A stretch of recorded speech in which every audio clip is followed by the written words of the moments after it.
ماما ام حنين بره. ايه بره؟ دخلتها؟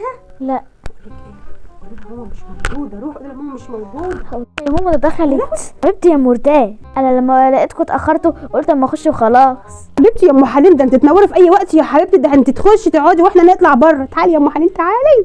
منورانا والله يا ام حنين. عامله ايه يا ام حنين؟ انت اللي عامله ايه والله. الحمد لله والله يا حبيبتي بخير. كويسين الحمد لله والله. وبنتك لاتش مش عايزه تسلم علينا ليه؟ متكبره علينا ليه؟ اكملناها يعني قبلها في كليه الهندسه. لا ابدا يا ام حنين، هنتكبر عليكي. بنتي يا ارتاش تعالي سلمي على طنط ام حنين. حني يا ماما، انا ما اتقبلتش في كليه الهندسه. يا لهوي. حصل خير يا حبيبتي، حصل خير، خيرها في غيرها. منورانا والله يا ام حنين، منورانا بنور.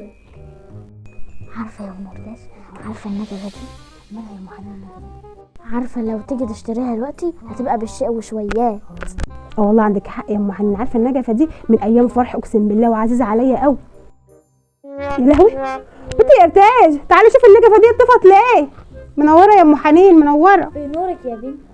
سمعتي يا ام مرتاح جوزك اشتغل شغلانه جديده ومبسوط فيها؟ لا والله يا ام حنين، ده حتى الشغلانه اللي شغال فيها دي الراجل مطلع عينيه اللي شغال معاه، بس هنعمل ايه؟ المضطر بقى. يلا ربنا يصلح حاله ويرزقه. خدي ماما، بابا بيرن على التليفون. باباكي خير؟ ده مش بعته يتصل دلوقتي. الو. ايوه يا برتاش خير.